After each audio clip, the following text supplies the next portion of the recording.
Welcome to the my tutorial scheme. আজকে আমরা class 10 দেখানো কোয়েশ্চেন ম্যাচের 51 পেজে চলে এসেছি। আর 51 পেজের এই যে 15 দাগ পর্যন্ত আমি তোমাদেরকে আগের ভিডিওতে করে দিয়েছিলাম, সলভ করে দিয়েছিলাম। তো আজকে নেক্সট পার্টে আমি এই বি দাগের বি পার্টের যে ন্যারেশন চেঞ্জ গুলো আছে সেগুলোকে সলভ করব। সত্যি কথা বলতে দাফানদার থেকে ভিডিও বানাতে বানাতে আমি মাঝে মাঝে এত বোর হয়ে যাই যে আমার মাঝে মাঝে ভিডিও বানাতে ইচ্ছা করে না। আর কদিন ধরে ন্যারেশন চেঞ্জ নিয়ে তোমাদের মধ্যে থেকে কয়েকজন স্টুডেন্ট এত পরিমাণে কমেন্ট করেছে যে আমি আজকে ভাবলাম যে ন্যারেশন চেঞ্জ নিয়ে ভিডিও বানানো যাক। মানে এত ভিডিও জমে যায় আর এত গ্রামার দাফানদাতের মধ্যে যে আমি বুঝতেই পারি না যে কোন গ্রামারটা আমার আগে আপলোড করা উচিত আর কোন গ্রামারটা আমার পরে আপলোড করা উচিত। তো সেক্ষেত্রে তোমরা যদি কমেন্ট করো, মানে একসাথে অনেকে কমেন্ট করো, তখন আমি আরো কনফিউজ হয়ে যাই যে কোন ভিডিওটা এবার আমি আগে দেবো আর কোন ভিডিওটা পরে দেবো। তো সেই জন্য যখন কমেন্ট করবে তখন সবাইকে বলবে যে সেই কমেন্টের উপর লাইক করতে, যে কমেন্টে সব থেকে বেশি লাইক পড়বে সেই কমেন্টগুলো আমি আগে দেওয়ার চেষ্টা করব। আর যদি আমি ফাঁকা থাকি তাহলে যদি কেউ কমেন্ট করো তাহলে আমি সেই ভিডিওটা আগে দিয়ে দেবো, তাতে কোনো সমস্যার ব্যাপার থাকে না। তো সেই জন্য আজকে আমি এত কমেন্ট করেছি ন্যারেশন চেঞ্জের উপরে যে এই বইয়ের সব ন্যারেশন চেঞ্জ গুলো দিতে হবে। তো সেই জন্য ন্যারেশন চেঞ্জের একদম সেকেন্ড পার্ট থেকে আমি আবার প্রথম থেকে ভিডিও বানাতে শুরু করে দিয়েছি। তো চলো বেশি সমালোচনা করে ভিডিও শুরু করা যাক। তবে তার আগে চ্যানেলে নতুন থাকলে চ্যানেলটিকে সাবস্ক্রাইব করে পাশে থাকা বেল আইকন প্রেস করে দিও, অল বাটন অন করে দাও যাতে আমি ভিডিও আপলোড করার সাথে সাথে তোমাদের কাছে নোটিফিকেশন চলে যায়। আর যারা অলরেডি সাবস্ক্রাইব করে দিয়েছে তাদেরকে অসংখ্য ধন্যবাদ। তো চলো এবার আমরা ভিডিও শুরু করি। তো ফার্স্টে আমাদের এখানে একটা এক্সাম্পল করে দেওয়া আছে যে I said I have no ruby now. ও মানে এটা ন্যারেশন চেঞ্জে হবে I said that I had no ruby then. তো দেখো ন্যারেশন চেঞ্জের যে নিয়মগুলো আমি তোমাদেরকে করতে বলেছিলাম সেগুলো নিশ্চয়ই তোমরা সুন্দর করে সলভ করে নিয়েছো। এখানে যে চার্টে কি থাকলে কি হয় সেটা আমি তোমাদেরকে পড়তে বলেছিলাম, মুখস্থ করতে বলেছিলাম। আর তার সাথে লিঙ্কার হিসেবে কি বসবে, কেন বসবে, কিভাবে ভার্বের টেন্স চেঞ্জ হবে, এইসব সব আমি তোমাদেরকে মুখস্থ করতে বলেছিলাম। যদি না করে থাকো তাতেও কোনো সমস্যা নেই। ন্যারেশন চেঞ্জ করতে করতে আমার ক্লাস অ্যাটেন্ড করেছে যখন ন্যারেশন চেঞ্জ পারবে না, এটা কখনো হতে পারে না। ন্যারেশন চেঞ্জের জন্য আমার মনে হয় যে আমার মতন করে কেউ ইউটিউবে এইভাবে বোঝাবে না। তোমরা যেভাবে টিচারদের কাছে পড়ো কেউই আমার মতন করে এতটা ক্লিয়ার ভাবে আমার মনে হয় না বোঝাবে। তো চলো আমরা সময় নষ্ট না করে ভিডিও শুরু করা যাক। The man said I am working in the field, দুই দাগে আছে the man said I am working in the field. তো দেখো আমরা জানি লিঙ্গার হিসেবে দ্যাট বসবে, ঠিক আছে।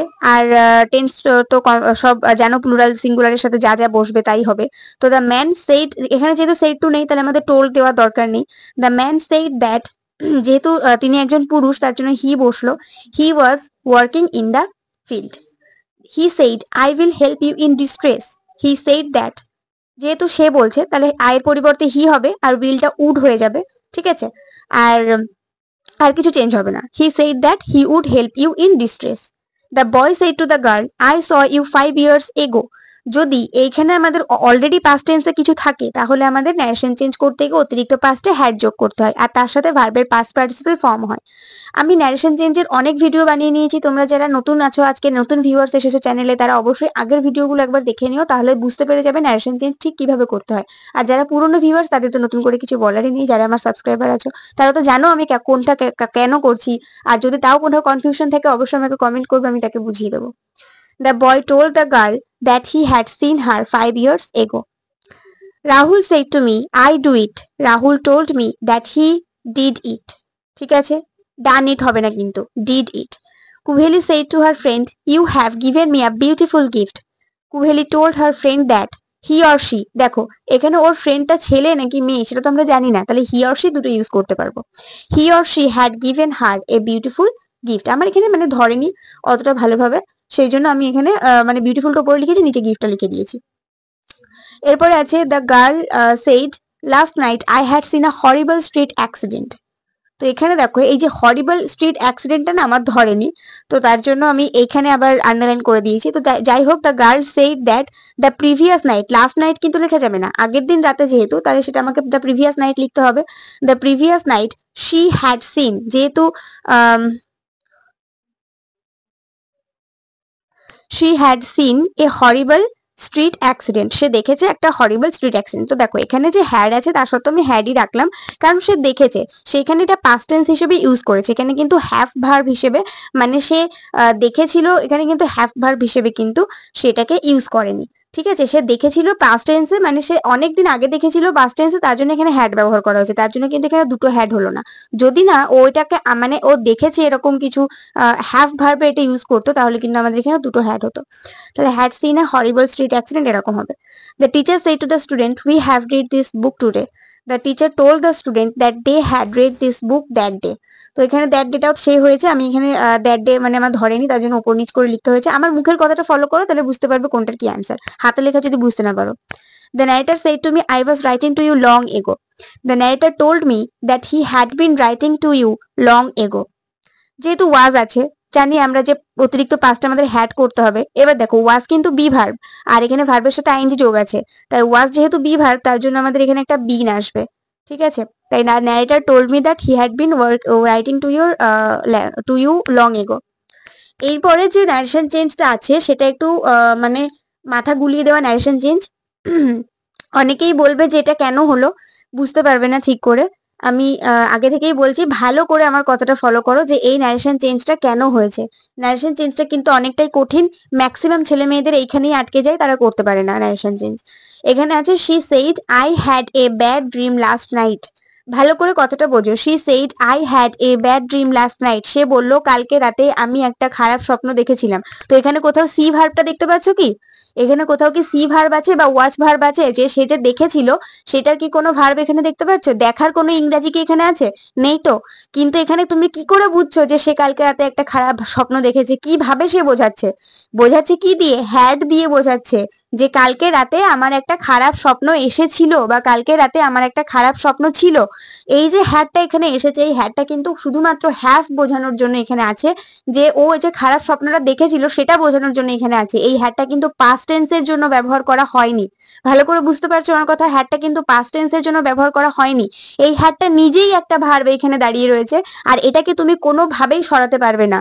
ঠিক আছে, এই হ্যাডটা নিজেই একটা ভার্ব এখানে আছে, আর এর সাথে তোমাকে অতিরিক্ত পাস্টে আরো একটা হ্যাড যোগ করতে হবে। এটা অলরেডি একটা ভার্ব হিসেবে আছে এবং পাস্ট ভার্ব হিসেবে আছে, আর যেহেতু এটা অলরেডি পাস্ট টেন্সে আছে তার জন্য আমাদের আবার একটা অতিরিক্ত পাস্ট করার জন্য আবার একটা হ্যাড যোগ করতে হবে, পরপর দুটো হ্যাড হবে। এটা কিন্তু কোনোভাবেই ভুল নয়।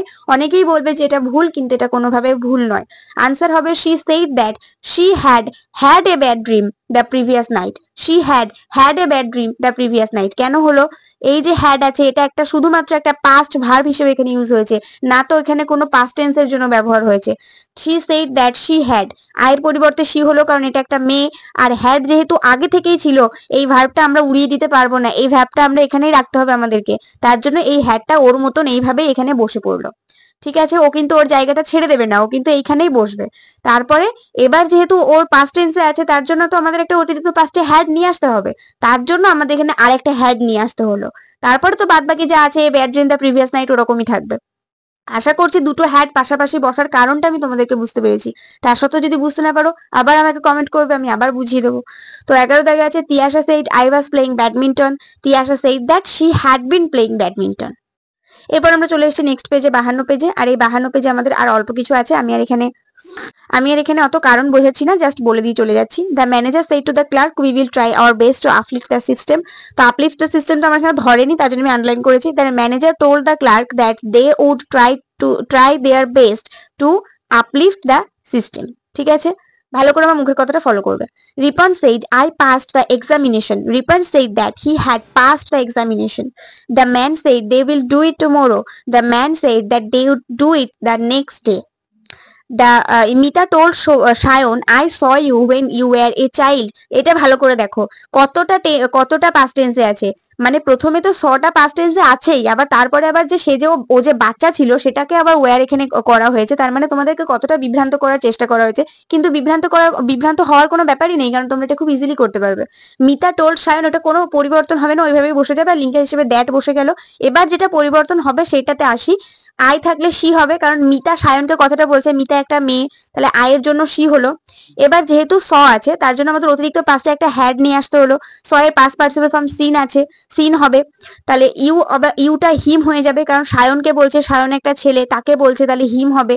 ওয়েন ইউটা আবার হি হবে, কারণ সায়ন বাচ্চা ছিল, একটা ছেলে, তাহলে হি। আবার দেখো ওয়ার একটা বি ভার্ব, আবার ওয়ারটা পাস্ট টেন্সে আছে তার জন্য আবার একটা হ্যাড হবে, দিয়ে ওয়ারটা যেহেতু বি ভার্ব তার জন্য একটা বিন হবে, had been a child. Mita told Sayan that she had seen him when he had been a child. এরপর আমরা ইনডিরেক্ট স্পিচ থেকে ডিরেক্ট স্পিচে করব। He said that he had a nice toy. He said I have a nice toy. এটা তোমাদের এক্সাম্পলে করা আছে, নেক্সট আমরা করব। Amrita says that she was well. আমরা ভালো করে জানি রিপোর্টেড স্পিচে যদি এই রিপোর্টিং স্পিচে যদি আমাদের পাস্ট টেন্স না থাকে তাহলে আমাদের রিপোর্টেড স্পিচে পাস্ট টেন্স করা লাগে না। তো আমাদের এখানে হবে Amrita says I am well. ঠিক আছে, I said that I could not control my anger. I said কোটেশনের মধ্যে I can't control my anger. You said that you had not heard the news. You said, comma the কোটেশনের মধ্যে I have not heard the news. She will say that she is all right. She will say I am all right. Bipasha told her friend that she was feeling unwell. Bipasha told her said to her father, comma the কোটেশনের মধ্যে I am feeling unwell. Quotation শেষ. Father reminded me that I had an appointment with a dentist. Father said to me, you have an appointment with a dentist. A dentist আমার এখানে ধরেনি, তার জন্য এখানে underline করে দিয়েছি। The farmer said that he would sow the seeds then. The farmer said, কমা দিয়ে কোটেশনের মধ্যে I will sow the seeds now. Then থাকলে তো নাও হবে, সেটা তোমরা জানো, আর নাও থাকলে then হয়। My father told me that he was very happy to hear my result. My father said to me, কমা দিয়ে কোটেশনের মধ্যে I am very happy to hear your result. Lakshmi told the coolie that she was with her master. Lakshmi said to the coolie, I am with my master. তো আজকে এই পর্যন্ত থাক। Next ভিডিওতে আমরা পরের পেজে করব, মানে 53 পেজ থেকে করব। সেখানে কিছু চিরসত্য বাক্যর মতন আছে। তো এই ভিডিওটা কেমন লাগলো কমেন্টে জানাতে ভুলো না। ভিডিওটা একটা করে লাইক করে দিও, বন্ধুদের সঙ্গে অনেক শেয়ার করে দাও। নেক্সট ভিডিওতে দেখা হবে। ততক্ষণ পর্যন্ত সবাই ভালো থাকো, সুস্থ থাকো, মন দিয়ে পড়াশোনা করতে থাকো।